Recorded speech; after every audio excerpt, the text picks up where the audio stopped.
showed fuller nature, and compassion help us understanding the importance of the morality.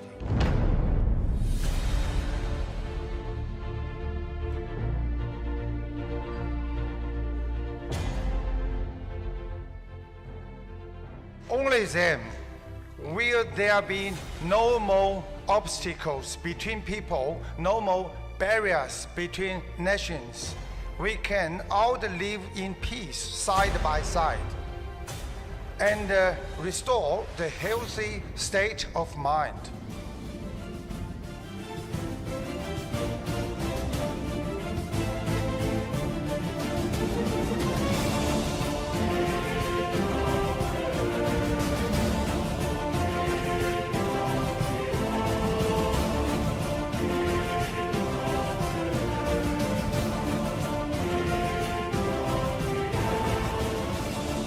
Conflicts can only be resolved by loving kindness, not by hatred. It's very important to learn to be more tolerant, more selfless, to let go of our ego, treat everyone with compassion. This world will truly be filled with love and peace.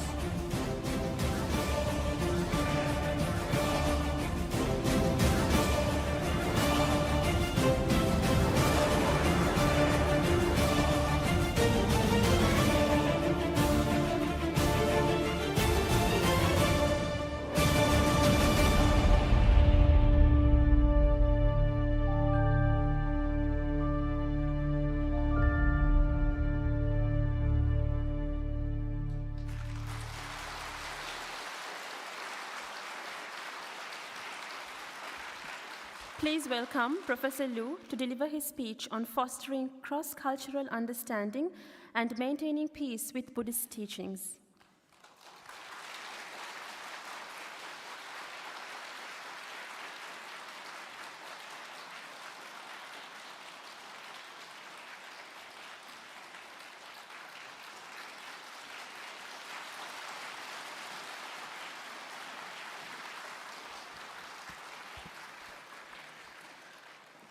Your Excellency, Mr. Atota, and Minister of Sri Lanka, and Your Excellencies, Mr. and Bodhi Atota, and Ambassador and Permanent Delegate of Sri Lanka and UNESCO, and President Konstantinescu, and Speaker John Marks, and esteemed members of the College.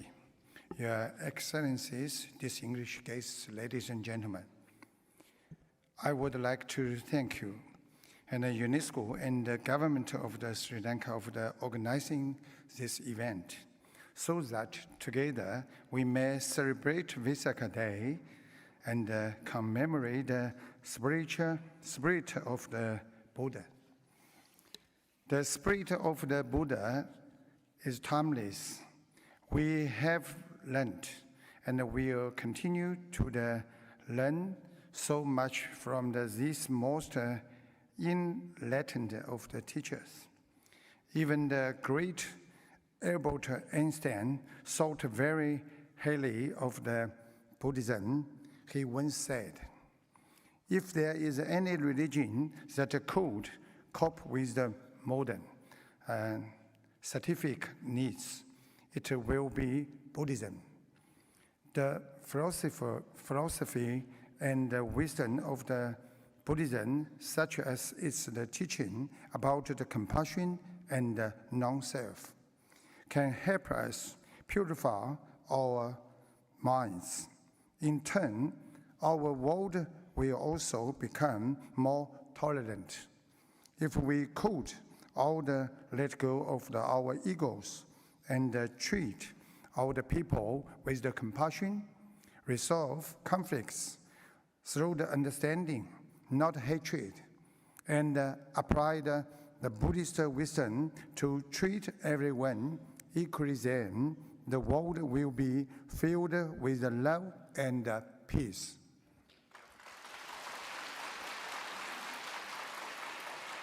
In the 21st century, mental well-being has become a hot and a topic look around the world today, and you will know that too great and the pursuit of the material possession has for too long had an impact on our mental health.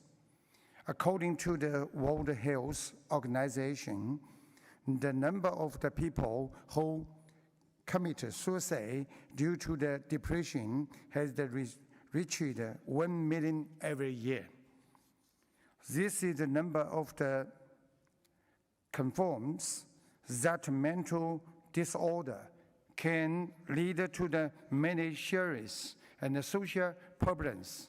In fact, depression has become a global crisis. According to the Buddhism, everything is created by the mind. Traditional Chinese culture also teaches us to learn to think about others so that we can escape from the prison of our mind. It's important to note that different religions and cultures share common ground.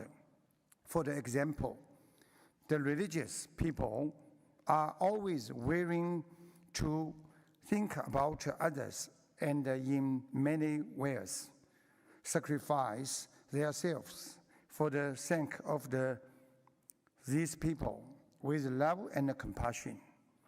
A protector example is the Pope Francis, who even washed the feet of the ordinary people. In this action, we find expression of the compassion, and the idea their embrace is exactly that of the Guanyin Bodhisattva. That is, be kind to even strangers, be compassionate to all. Let me use the story to drive home my point. There are two people who's always arguing with each other. One day, they are visit a monk, helping to find a solution. The monk pointed to the shadow, and there he tried to use different methods to remove the shadow, such as banning it with fire and flooding it with the water, covering it with the mud, and even using a fan to blow it away. But none of those methods work. The monk finally takes torch and shines and lights on the shadow, and the shadow disappears. Likewise, hatred is just like the shadow. It can only be removed by the light of our understanding.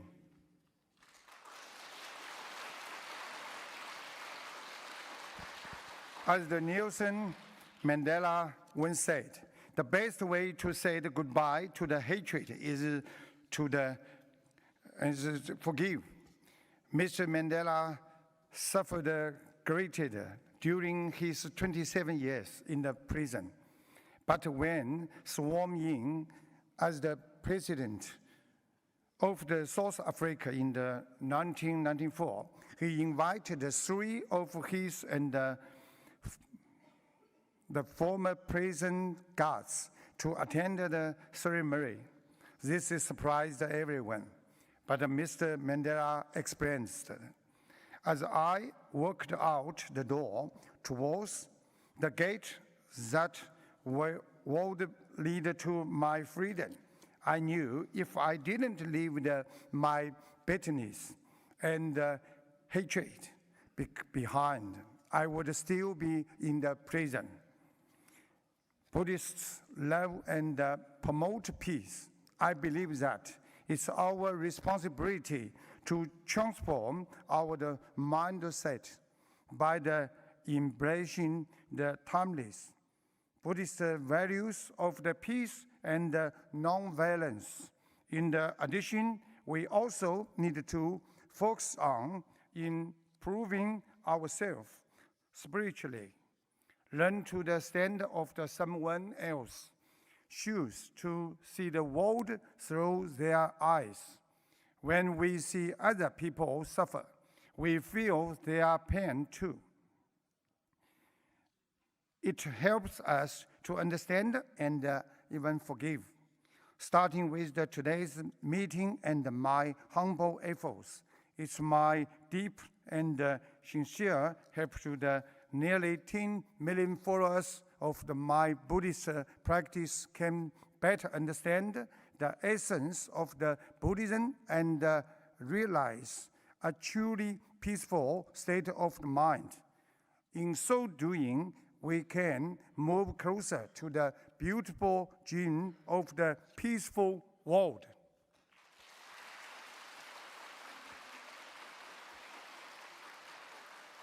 Once again, thank you to the organized and distinguished guests in the audience. Thank you very much.